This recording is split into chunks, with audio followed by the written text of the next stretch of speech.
We've all been in a situation where we fall for someone who barely shows up for us. That chapter where all our friends, the people who genuinely care about us, keep telling us we don't deserve this kind of life. Wake up, you deserve better. But somehow, our heart still insists on holding on. And we've also lived that moment, the moment you finally step out of that relationship, and suddenly you see how much trouble you were actually carrying. It's like viewing that person from a completely different angle, from the dimension of reality, not emotion. Because the person we liked the most was only giving us just enough attention to keep us hoping, but never enough to make us feel chosen. Enough to keep us close, but never enough to make us feel like we were truly the one. When you look back at it, it's strange. Not strange because you fell for someone, that's normal. What's strange is how little they actually gave you, yet somehow it felt like everything.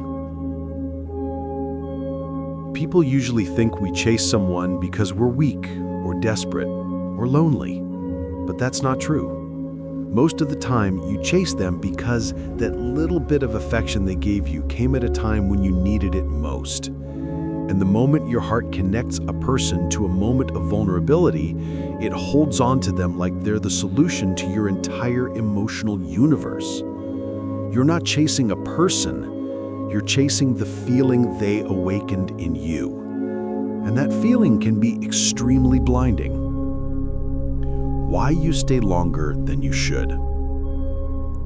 One thing you realize later is this: when someone is inconsistent, when they pull you close, then disappear, your emotions get stuck in a cycle. You start craving the moments when they're warm, you start fearing the moments when they pull away, and your mind becomes busy trying to fix the pattern instead of stepping away from it. You don't stay because you don't understand what's going on. You stay because you hope you can make it work.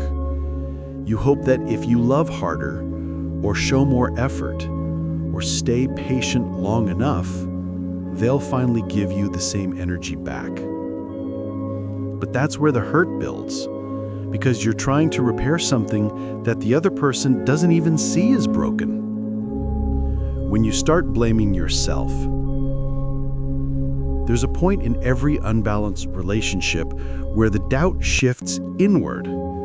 Instead of saying, "They don't show up for me," you start telling yourself, "Maybe I'm overreacting. Maybe I expect too much. Maybe I should be more understanding." And that's the moment you start shrinking, adjusting, lowering yourself piece by piece just to keep someone who's never trying to keep you. You start giving chances they never asked for. You start explaining behavior that doesn't need explanation.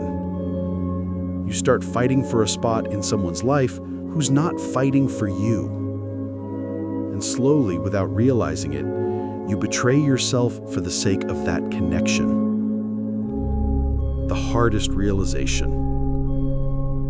There comes a day, and it always comes, when something suddenly clicks. It might be after a long silence, after a cold message, after a conversation that should have hurt less than it did. Or sometimes it's the opposite.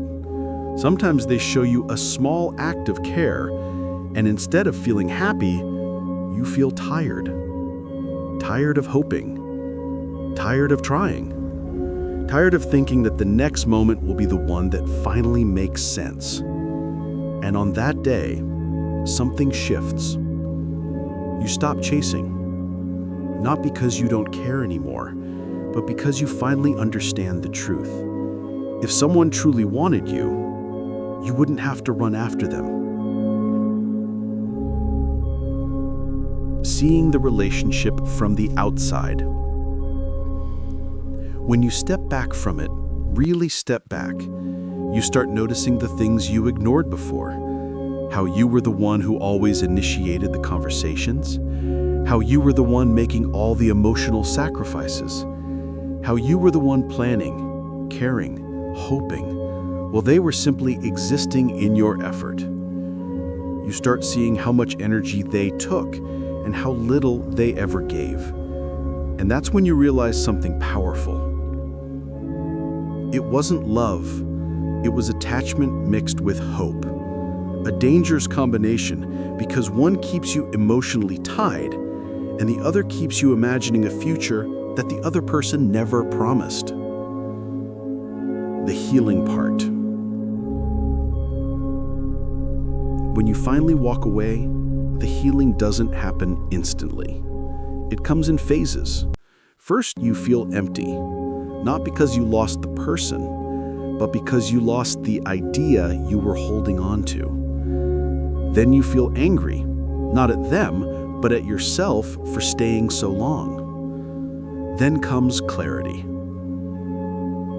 where everything suddenly makes sense, and you start seeing how much peace you feel without them. Eventually, something soft replaces the pain.